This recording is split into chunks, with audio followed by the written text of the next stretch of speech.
First of all, shalom.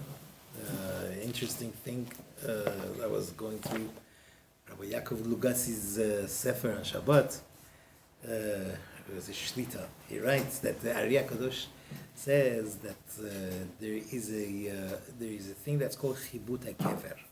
Chibut hakever is something quite scary. It looks like after a person passes away, and Ari Kadosh writes that being that a person is a Mishkan lekabbalat kedusha, he's a vessel to accept kedusha. He says, but the desires of the world is like what separates between him and kedusha. In order to remove that from a person, Ari writes, malachim, they come and they have whips and they whip a person. They hurt the person a lot after he passes away. It seems like it's. He writes that it's very big and hard yisurim, hardships. He says that tzaddikim even, they have to go through this. However, it's less. It's like some shake-up, basically, to remove whatever was attached to them in Olam Hazeh. Because they try to do whatever they can. He says, especially because they would toil and they work hard in studying the Torah, and that weakens a person, that gets rid of a lot of the sins. However, there is no one that is saved from it. He says, however, that Yakadosh, something very interesting. He says that it says in Maaseh Bereshit, Vayher Vayiboker Yom Hashishi. It's he could have said Yom Shishi, but it says Yom Hashishi. The Hey is telling us 5 hours of Friday afternoon. Only 5 hours of Friday are chol, they're unholy. The rest, that means from the 5th hour and on, it's already the light of Shabbat enters. Once the light of Shabbat enters, and if a person, after 120 years, is buried after that 5th hour, he says the light of the Kedusha of Shabbat cleanses him from all of that. And he's saved from Chibut HaKever. You've heard this before. Not someone who's buried Friday afternoon, it's like, he's going to be saved from a lot of Yisurim. That's what it says. Says this in Shara Gilgulim. He writes. He says, look at the power of Shabbat. That it's incredible how he could save a person from that punishment, right? He says, and how much we could reach that level just by enjoying Shabbat. Just by enjoying Shabbat, like the beauty of Shabbat, like the way a person prays, the way a person learns Torah and is careful what he says and does all the things with the seudot of Shabbat and the singing of Shabbat. He says these things, that itself elevates a person to a much, much, much higher level. And a person is always looking for a way to cleanse himself and to get closer to Hashem. He says everything is good, but one of the most important things, Rabbi Bunim of Fashischa says, a person thinks, where am I? Who am I? Shabbat is so holy, and Chas v'shalom, he says, Chas v'shalom, if a person is Mechalel Shabbat, he deserves that punishment. So, if just like he's there in the negative side, the positive is also true, that everybody could be connected to Shabbat. That's what he wants to say. Everybody is connected to Shabbat. He says by Shabbat, a person could reach such a high level just by Shabbat, and he goes above Mazal. Right? It says, and like Chachamim said, they quote a pasuk from Yeshaya Navi. He says, Ashrei enosh ya'aseh zod shomer Shabbat mechalel. Fortunate is the person who does this. One who is shomer Shabbat, one who keeps Shabbat, and he guards it, and he's not mechalel Shabbat, he doesn't desecrate the Shabbat. He says, even if he did avodah zarah, chas v'shalom, he did avodah zarah, Ashrei enosh. Enosh was Adam HaRishon's descendant who started avodah zarah. He says, Ashrei enosh. He says, even if he was like enosh, if he keeps Shabbat, he's going to be forgiven. All his sins are going to be forgiven. It's an amazing zechut, or Shabbat. And the best way to do it is by learning the halachot of Shabbat. So from there, let's start. We started last week, 2 weeks ago, we were talking about the halachot of tzad. Halachot of tzad were hunting and trapping an animal which also is connected to, obviously, it would lead to killing the animal, and shochet, shechita, or netilat neshama, taking away life of any creature, it's one of the melachot. One of the melachot in the Mishkan, they would have to take the animals that they needed their skin to be used for curtains and different things. They would have to do shechita. They don't just skin them alive. They have to do shechita. So in order to do that, they had to do that. Now, it's not only shechita that's asur. It's netilat neshama, any taking away life. So if a person by any means chokes an animal, like doesn't do shechita, doesn't perform shechita, he's also asur. It's netilat neshama. If a person takes a fish out of the water, so it says in the Gemara, and he leaves it out. So if it starts drying, it says between the scales, it got dried for the amount of a sela. Amount of a sela is a coin. Like if that measurement got dried under the scales, this is already as if you killed the animal. It's already chayav. But if it didn't reach that level yet, and he picks it up and throws it into the water, he saved himself, and the animal and the fish is still alive, it's fine. It's not chayav. So that's that. So we said that there's no difference between killing an ant or a camel. It's all the same. The size doesn't matter. We also explained while we learned the halachot of trapping about if a person wants to kill mice, we said it's asur, but he could trap it. We said he could trap it and give it to the cat to eat, and that sort of things.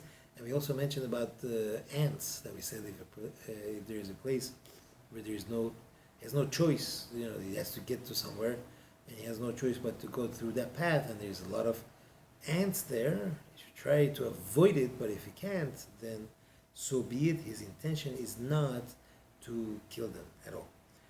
Now, besides taking away life, any means of extracting blood is also asur. So if someone has a splinter in their finger and he wants to take it out, he takes a needle and he sticks it in, is he allowed to do that? Even though he knows it's going to bleed, he's allowed to do it, because first of all, his intention is not at all to bleed. He just wants to get the splinter out, and it's really not necessarily going to happen that the blood will come out. He doesn't need the blood, so therefore it's a pasuk yesheh, delo nichala b'derabanan, which is mutar. Now, on Shabbat, a healthy person, or even a person who is a choleh she'en bo sakana, that means he is sick, but there is no sakana, he's not in danger, he's not allowed to do any type of blood work, that they would extract blood for a blood test, or the sort, a Jew is not allowed to extract that blood at all. It's asur, and if we're afraid that chas v'shalom is going to be a sakana, not sakana nefashot, that's out of the question, but even a sakanat ever is called. That means his arm could get hurt, or his finger even could get really hurt, or be in danger, or if the person is really sick and he can't really move, so he's nafal mishkaf, that means he's hurting all over it and he's like in bed, then a goy could go ahead and extract the blood for any type of blood work, blood tests, and so on and so forth. It is also asur to go ahead and scrape off. Let's say someone has a cut, has a scab on his arm or his foot, whatever. He wants to scrape it off, right? And it hasn't dried up perfectly, so it's asur to scrape it off because it is impossible that blood won't come out. Definitely blood will come out, and that would be asur. And also it would be asur to, let's say, someone got a cut, they were making a salad or someone cut. So what's the first reaction of a person does? Right away they put the finger in the mouth, to stop the bleeding. That's asur. That's the extracting blood, and it's asur. The best thing to do is to wash it off that would be the best thing. Or if a person's teeth are like, he feels like, they're bleeding, also it's asur to suck out that blood, because that would be extracting the blood. One more thing with this, if a person is brushing his teeth and he knows that every time that he brushes his teeth, his gums bleed, right? Or if he's using a floss, or he's using a toothpick or whatever, so and he knows that it's going to bleed, then it would be asur for him to do it on Shabbat, right? To brush the teeth, or some people have a healthy gum, and it bleeds every time they brush. So he says in that case it would be asur for him to do it because of this isur of netilat neshama. This concludes pretty much the melacha of the Shabbat. Any questions on this? What's the heter for doing a brit? That because the Torah says. The Torah says Yom HaShemini, you have to do it on the 8th day. Then we do it. But chas v'shalom, if the child was sick and they pushed it off, then it would definitely be asur, because once it got pushed off, you can't do it. Or if the child was C-section, right? That's exactly why it's asur, because of this. It's even though it's like you're like coming across several halachot. Yes, definitely. Wow. So there's 2 parakim in Masechet Shabbat that deal with this. Perek Rabbi Eliezer de Milah, that's the whole thing is what is allowed, what is not allowed to do. There's an argument between Rabbi Eliezer and Chachamim. What is one allowed to do for a Beit Milah and Shabbat? What is not? That's a very good question. You could ask the same question about the Beit HaMikdash, where they would bring the korbanot. You are actually killing an animal on Shabbat, and all the other things that go along. It's interesting you say that. The Gemara says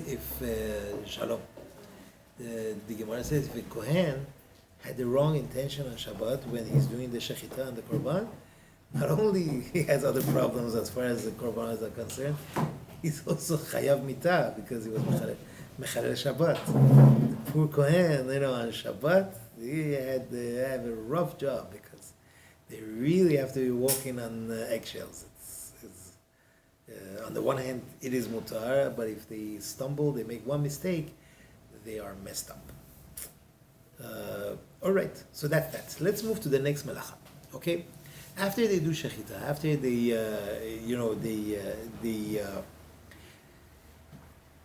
slaughter the animal, what do? They skin the animal, right?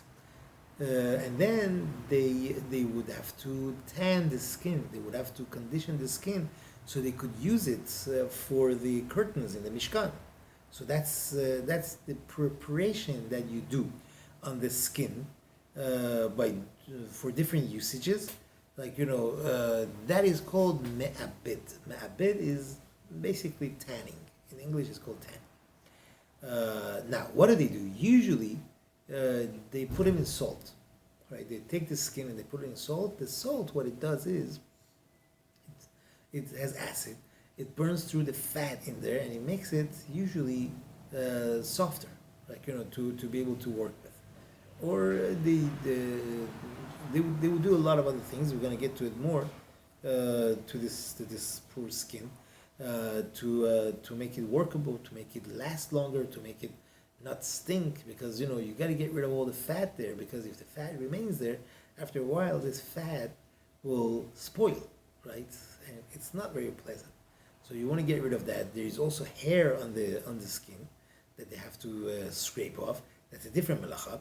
But for now, we're dealing with softening the skin, right? Softening the skin, that's tanning. So they would use flour and oil, all these things would make it softer or make it rougher, stronger.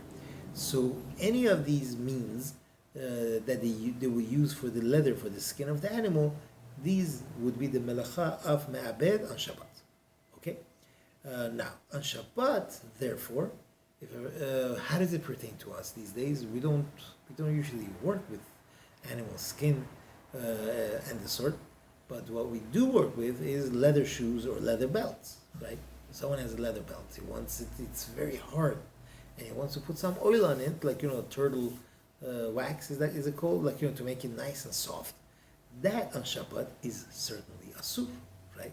The same thing, if a person has a brand new shoes and he wants to put a drop of oil so it'll get a little softer, that is absolutely asur from the Torah, because he's working the leather, he's tanning the leather. And that's a brand new shoe. But if it's an old shoe, an old shoe is already soft, but if he wants to put oil on it so it'll be nice and shiny, that anyways we said is asur. Sometimes you buy a brand new shoe, you want to make it soft, right? So a person, if he has his intention is, you know what, let me wear this shoe on Shabbat. Of course, brand new shoe. I want the first time to wear it. I want to wear it on Shabbat. He says, let me wear it on Shabbat so that it'll get nice and soft. I'll walk around with it a lot. Anyways, on Shabbat I have to do a lot of walking. If his intention is to soften the leather, it is absolutely asur to do on Shabbat. Okay? That you can't do it. And not only that, you can't take the shoe and say, like, go like this to make it, it's hard. Like, you want to make it soft like that, that's definitely asur, right? But if he just wears it, like, his intention is not at all to make it soft, he just wants to wear new shoes. That a person is allowed to do on Shabbat. It depends. If it's a nice, although it's a new shoe, but if it's soft and it's wearable, why not? Shabbat, person wears the new shoe, that's fine. But if it's one of those hard shoes, again, this is only if it's leather. If it's not leather, then this halakha doesn't apply to it. It's like these plastic shoes that they have nowadays. This thing doesn't apply. Now, from that we jump to food. We discussed this before when we were talking about melacha of bishul, as far as the melacha of kibush. Kibush was pickling. Now, it's like this. A person is allowed to salt food on Shabbat, even if the salt will change the food, right? Makes it softer or makes it harder, like, gets rid of the bitterness or the sharpness of it. Or like we mentioned before, radishes, they would put salt on it, right? So you are allowed to put salt on it, but condition is that you eat it right away.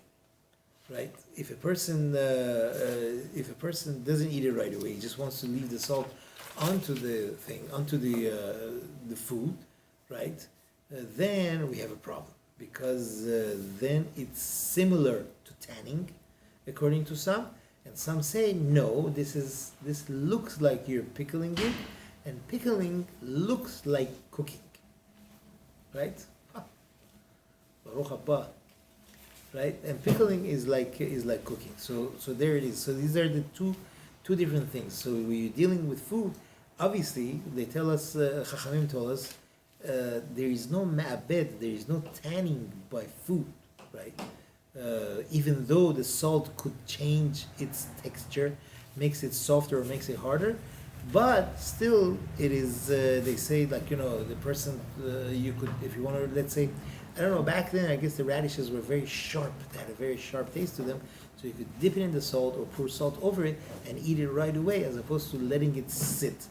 And there is a lot of halachot which we touched on before. And we said, if you pour oil on it right away, that is not going to allow the salt to stick to it, then it's mutar, right? Remember we said, by tomatoes, by cucumbers, by let's say you make a salad, lettuce and everything, person shouldn't just pour salt on it, right, and let it sit. Make a dressing. If you make a dressing and pour it on it, that's fine. Then that'll make it fine. Either way, it's not kovesh, and it's not ma'abed. So you take care of all the business. What else? I think there's a whole list of them. Garlic.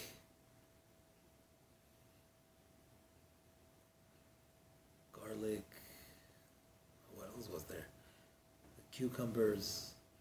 Tomatoes is not the derech. It's not they don't do, but these sort of things. Tzenon. Oh yeah, turnips, and all these sort of, like, that whole family over there. these things, if you leave it in the salt, it's, these are things that normally people would pickle, and therefore a person should be careful to just add some oil, or even vinegar could do it. You get rid of that, that'll get rid of the salt effect to make it look like tanning or kovesh. This ends the melacha of ma'abed. So far we did 2 melachot tonight. We could jump to the next melacha. This becomes a little bit more interesting. The next melacha, after they would do this tanning, then they would do the melacha of memachek. What is memachek? Memachek is smoothing a harsh surface. Okay, smoothing a harsh surface, some surface which is it has bumps and everything. They would smooth it, and that's what they would do with the skin. They would go ahead and they would either take a metal, something metal or wooden, whatever, and they would just scrape the skin to make it nice and smooth, right? Usually they had hair. The skin had hair, and after this tanning, it would make it much easier to remove the hair from the skin to make it smooth. So the melacha of memachek is basically smoothing out. Okay, and now it would become more much easier to be able to use. So therefore, if a person removes the hair or the wool from the skin of a dead animal until it becomes nice and smooth, this is the melacha of memachek, and that's the isur from the Torah. Okay. Now, being that again the only leather that we deal with is basically shoes. If the shoe is made out of leather, a person wants to scrape it, whatever, it got dirty and he wants to scrape it, and he takes a knife, something sharp edged knife or metal, and scrapes it, right? That's asur from the Torah, right? That is called memachek, because he's smoothing it using a sharp edge of a metal or any sharp object. He passes it over it. That's asur.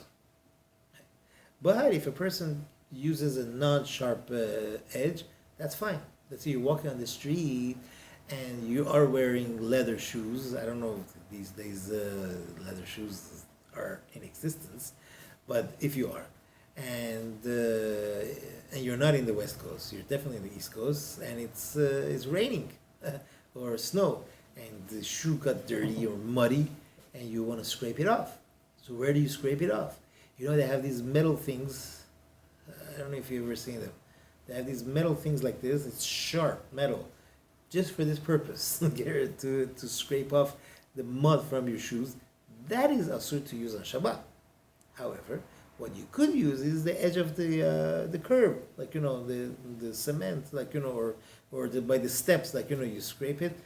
That's you have no other choice. You could use that. That is not a problem. We don't say, oh, you're smoothing it, because it doesn't get smooth. Only with something sharp it gets smoothed out. In the same token, it is asur to use these creams and stuff that they use for silver to make it shiny, because these things. How does it become shiny? How does the silver become shiny? Because you remove a layer of the silver. That's how it becomes shiny.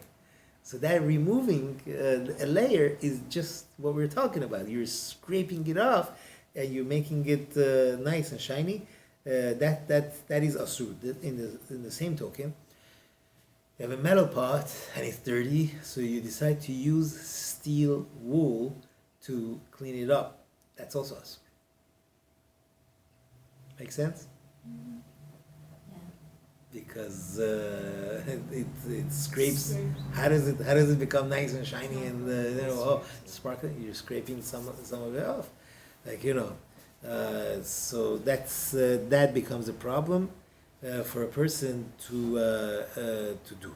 So that's as far as the melacha v'machek. But melacha v'machek has a tolda. The tolda is memareach, right? Memareach is smearing.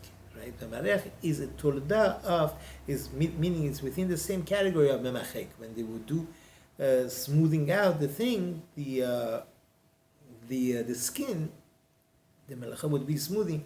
Memareach is also in a way a melacha of smoothing. What did they used to do? How did it, where was memareach pertinent?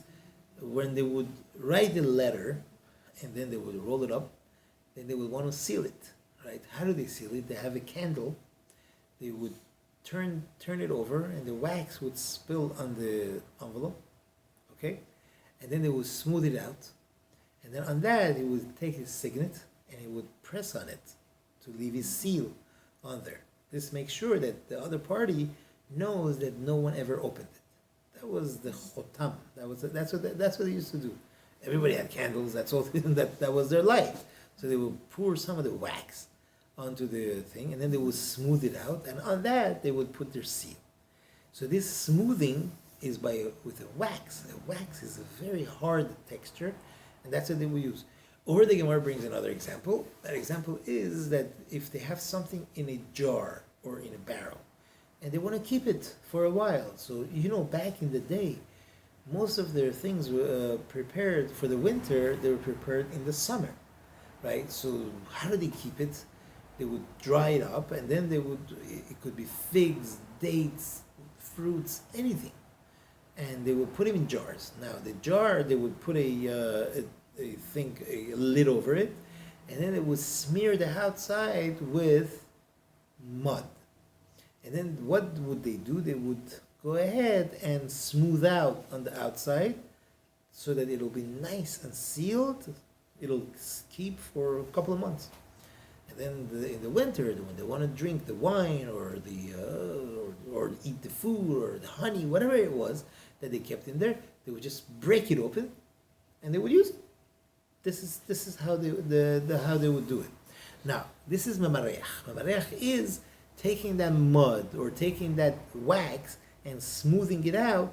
This is the melacha of memareach. This is asur from the Torah.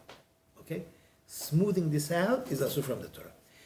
So the Rambam writes, one who smooths wax or zephet. Zephet is tar, right? Or anything similar like that. Things that are usually smeared and he does it until they're all nice and smooth. This is the melacha of memareach under the umbrella of memachek. So Chachamim said that, let's say you have a barrel and there is a hole and you want to close off that hole. Back in the day, what would they do? They would take a piece of wax and they would smear it on there very hard until it would get nice and smooth and it would close that hole. This is the melacha of memareach. That's us. Okay? What are some practical ways that we can that is asur, right? Yeah, in our everyday. Thank you. That's first we have to build the base and then we're gonna move. Very good. So now Chachamim said it is asur to do that, to close it, because he might come and smooth out this wax and do it. The same idea, very thick congealed oil, right? Or cream, which is very thick, right? It is asur to use that. Midirabanan is asur because you might come and smooth it out.